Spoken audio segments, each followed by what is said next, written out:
I'm here at Great Wall, and today we are following the 5-time Ballon d'Or, the man behind the most iconic goal celebration of all time, the GOAT, CR7 Cristiano Ronaldo, in search of the best foot trail.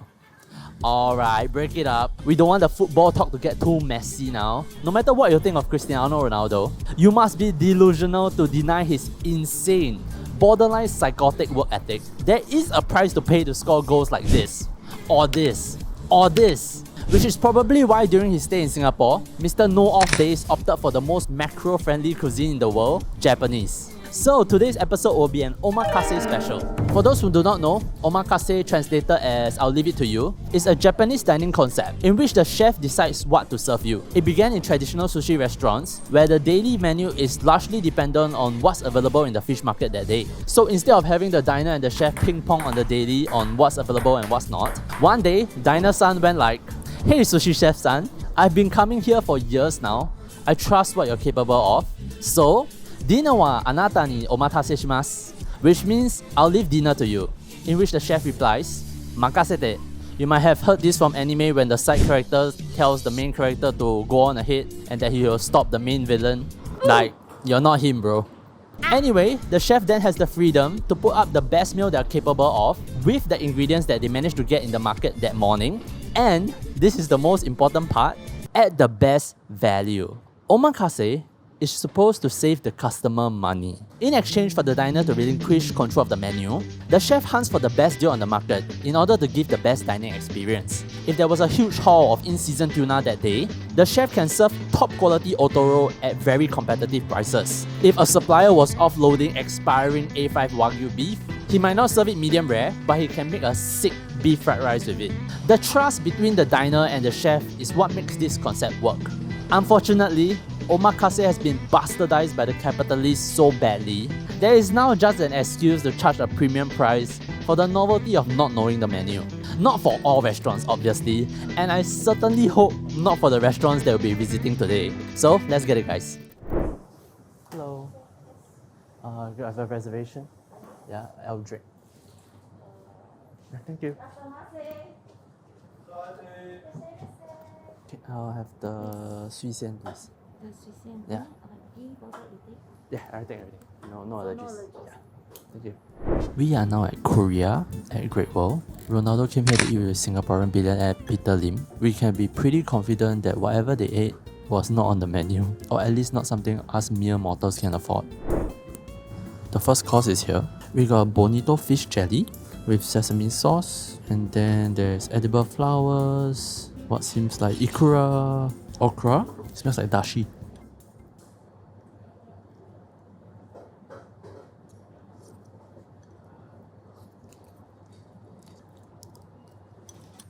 That's delightful. So today's sashimi. So first one over here, this one we call tachio. Tachio. This one ground fish. Okay. Yeah. So another one chutoro, tuna belly, Yeah. tampaji and budget, with prawn, and the sea cucumber. This one. Okay. This one still alive. Okay. See. Okay. Thank you.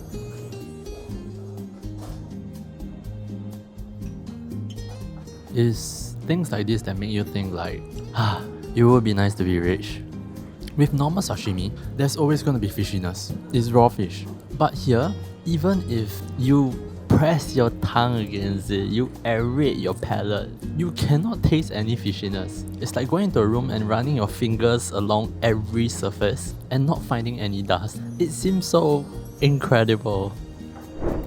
Next course, we got Kagoshima A5, served with a black pepper sauce, Japanese spring onions, which are in season right now, some lime, and some crispy fried, I'm not sure what it is. Anyway.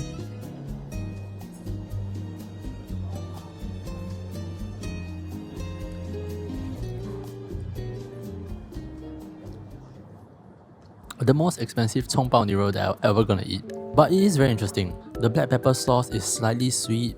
The spring onions are amazing. They add so many competing elements to the beef to give it contrast instead of just eating the A5, but you just cannot keep the A5 quiet. The richness of the Kagoshima A5 is just so nice. It's always a conversation in beef where purists will say that, you know, A5, just don't do anything much to it, just keep it medium rare. But now we have every possible competing element, and the beef is served well done, and it's still delicious. So what now?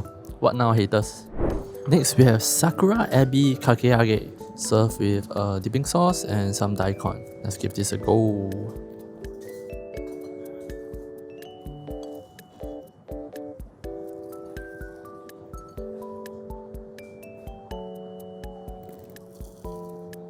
The kakiage is a tad oily on the inside.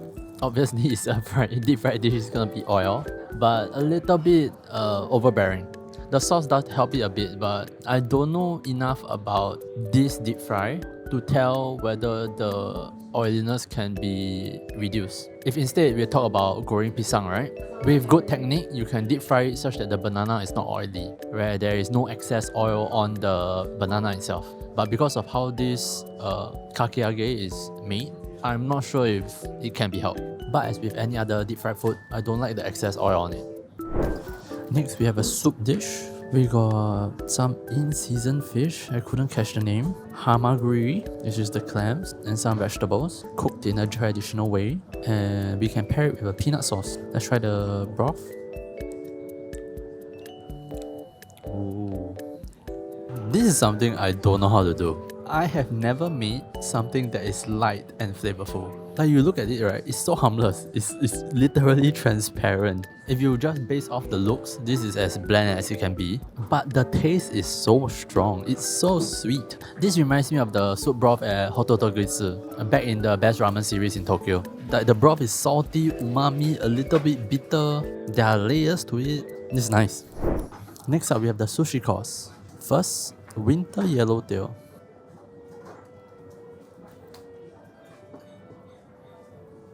Thank you.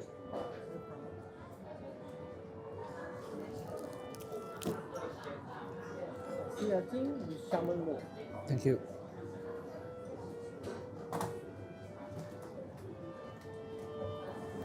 So this for the last item. Yep. Petit tuna, all out, pure white chocolate.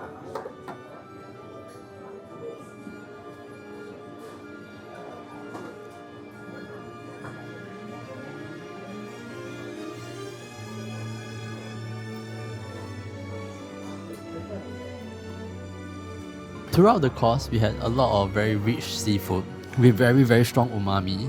This triples the second best. And that sear on top of it, to just accent it with a smokiness, it reminds me a lot of steak. Like instead you want a crust, right, on the outside for the flavor, but at the same time you want to taste the rare base quality of the protein itself. This just executes it to a T. You have 1 mm of seared meat from the white charcoal, and then beneath that is all that richness of that tuna, and then on the bottom you have some rice to give the dish some base, some body. Wow. It's February now. If in 2025 I can eat something better than this, it will be a successful year.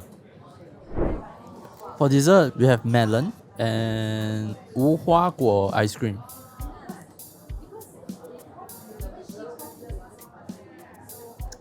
For all the merits that I just said about Japanese cuisine, Japanese fruits might be overrated. It's not that they are bad by any means, they're still really good. But being in this part of the world, near Malaysia, Thailand, like such quality tropical fruits are an everyday thing for us. Like if you know how to, smack, smell, you can already get very high quality rock melons at your neighborhood market.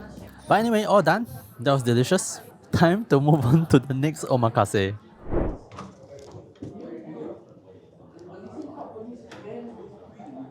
Hello. Yeah, reservation of 1 L drink. L drink, right? Yeah. Thank you. We are now at Sushi Katori. It's like 1 p.m. on a weekday and it's full house. How is it full house? Like half the table is finance people. It's really like that scene in Billions. The egg. First course, appetizers. We got smelt fish on the left, which is in season according to him, soaked in dashi vinegar, and then some bean with carrots and cognac cubes. No order, but I want to go with the bean first.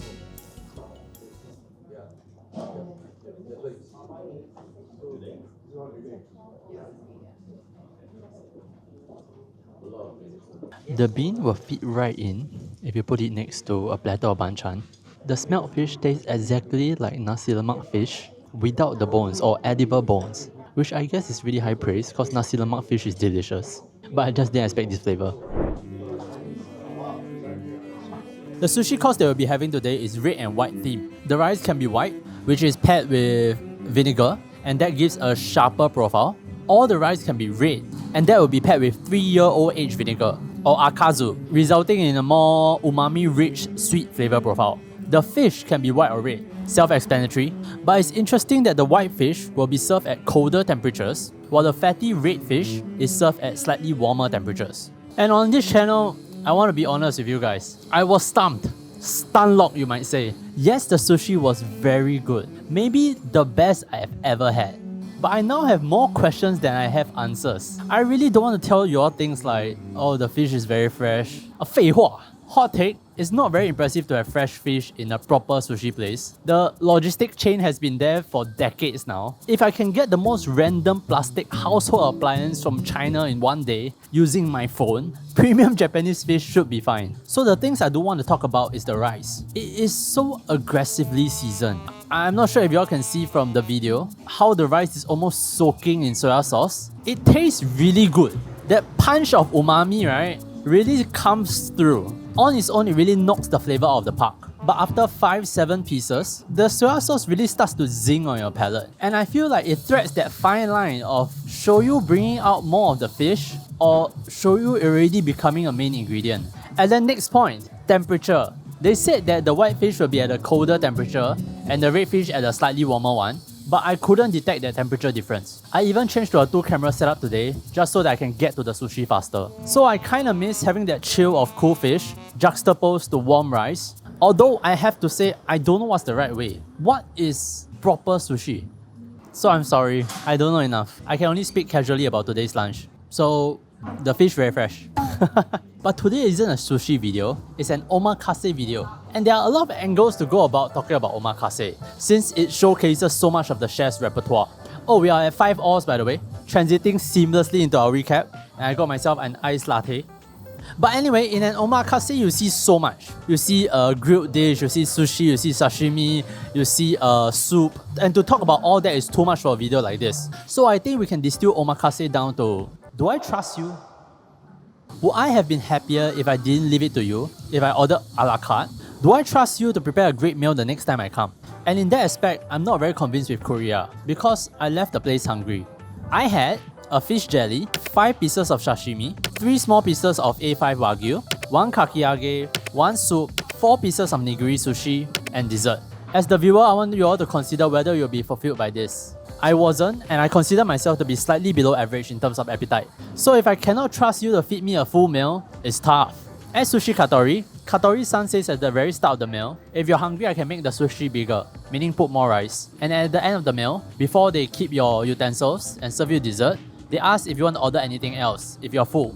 And I understand the challenge, everybody's appetite is different, so you must have this kind of safeguards. But at the very least, your intended amount should match up with the population's average appetite. I think we have had more than enough to think about. It's time for the verdict.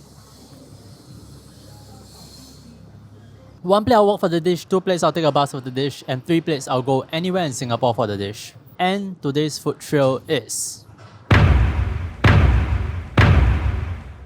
1, 2. It's close to impossible to speak meaningfully on the range of Japanese food that we have had today, so I regret that I can only speak broadly. But from a casual's perspective, above $150 a meal for a person is a price point that I don't want to think about anything else. It really has to deliver, cause you're in the price range where I can buy a lot of stuff already. So not being full at this budget is a cardinal sin. I understand that, we are served top quality fare, but I argue, on the other hand, each portion is now only 5 grams. So it gives and it takes. I don't care what you do. I don't care if you fry a rice at the end of it, if you do some soba or whatever not. And that's the point. Omakase. I'll leave it to you. So while we did have very delicious stuff today, I'm not convinced. But yeah, that's all I have for you guys this time. I hope you guys enjoyed today's episode. It is the most expensive video so far on this channel. I would appreciate an F in chat as I hold my wallet's hands in the ICU. But yeah, thanks for watching. I'll see you guys in the next video.